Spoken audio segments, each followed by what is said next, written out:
Joel Embiid, it's wonderful to see you. Thank you for sitting down. Happy to have you back in Philly. Of course. How is your brain feeling headed into this season? You had the best season of your career last year. So what's motivating you to level up again this year? Winning. I mean, we didn't win anything, so I got to be better. I got to be better for my teammates, the coaches and the whole organization and the city. I got to find ways to get better. As you said, season was pretty okay last year, but I know I can be way better than I was last year.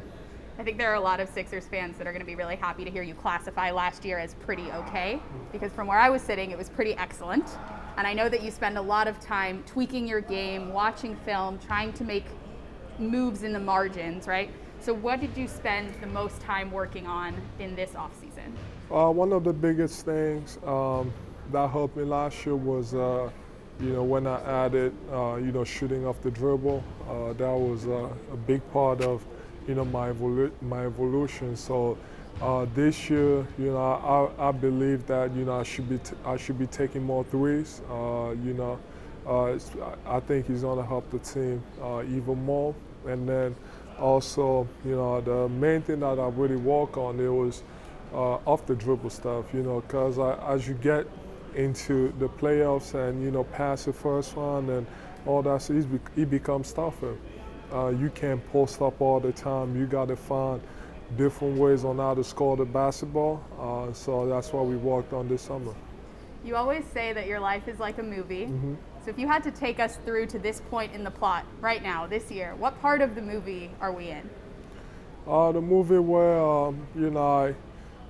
I'm really starting to figure out who, like myself and who I am, as not necessarily as a basketball player, but, as a man, obviously, my family, which I love the most, in this world, and as a man, just, the way I approach what is business or my life. So I think, that's a part, I'm really excited about. You talk about how you approach your business and you approach your job.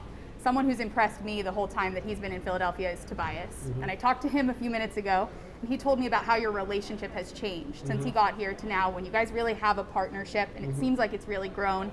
So how would you describe your relationship with Tobias and where it's headed? Oh yeah, I mean, when he came here, I didn't respect him. Just kidding.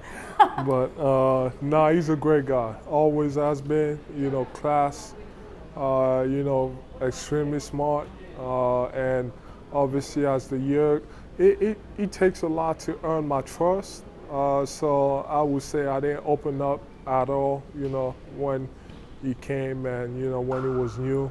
And, as this is the third year, as the years, go on, you kind of get to be around the guy and you kind of learn about, what he's about and, how he is, and he's a great guy.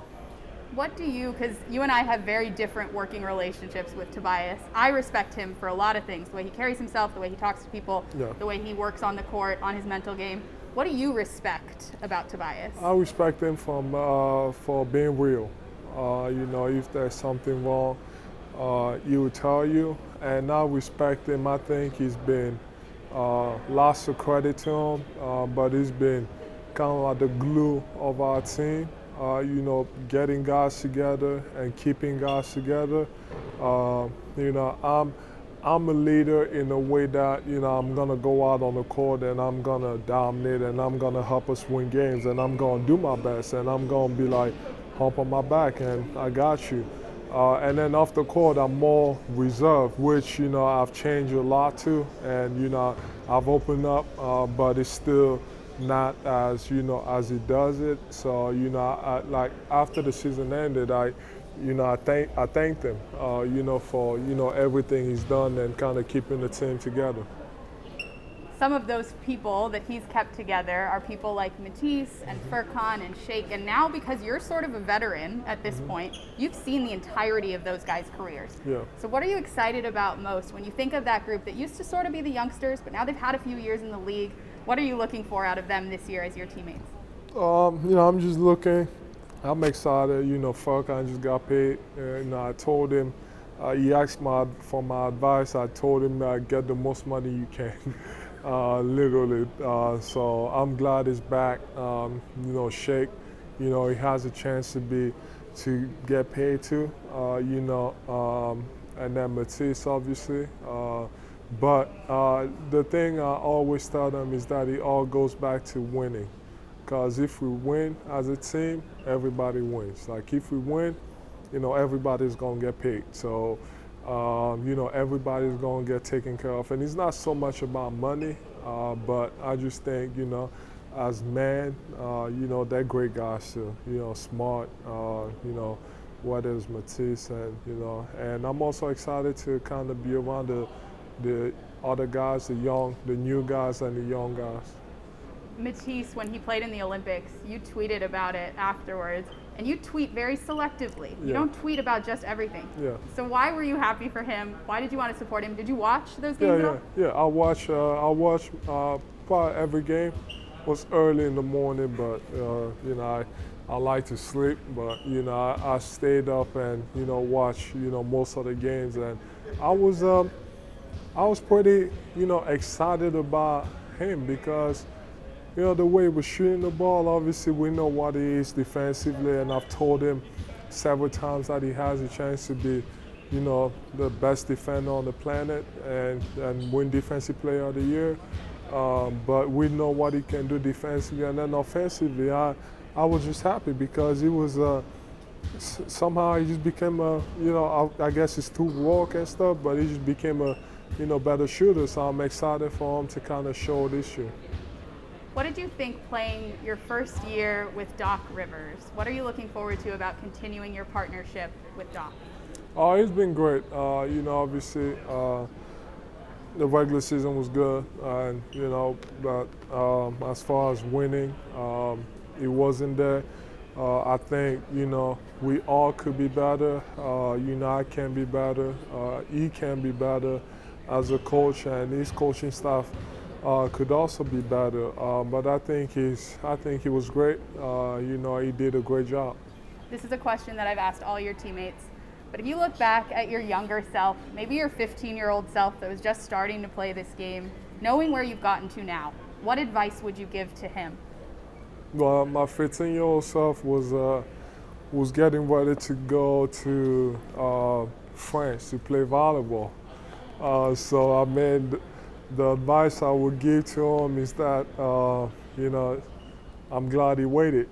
I'm glad, that didn't happen at 15. I'm glad, a few months later, Luc Baumute, who I'm really thankful of, came back and had a camp, and, I was, glad to be part of it. And even then, I wasn't good, but he saw something in me. And he gave me the chance. So, looking back, I would just be glad that that Joel Embiid, kind of, waited just for a few more months until he turned 16. I too am glad that you waited and that you didn't take that opportunity. I'm glad too. I mean, when you start thinking about, the lifestyle, and it's completely different. Well, I'm happy for you, Yeah. Especially signing that new contract. I have to ask about it. This commitment that you've made to the city. What are you so excited about now you and Philly sort of have a long-term future ahead of you? Well, I'm excited to continue on building, what we've been trying to. Obviously, it's going to take more than me. I'm going to need help. I'm going to need my teammates to help. But I believe we have that chance. And that's also a continuation to kind of, keep the dream alive to retire here. It is a continuation of, keeping that goal alive to just play for one city. Joel Embiid, thank you so much for sitting down. This was great. Thank you, guys.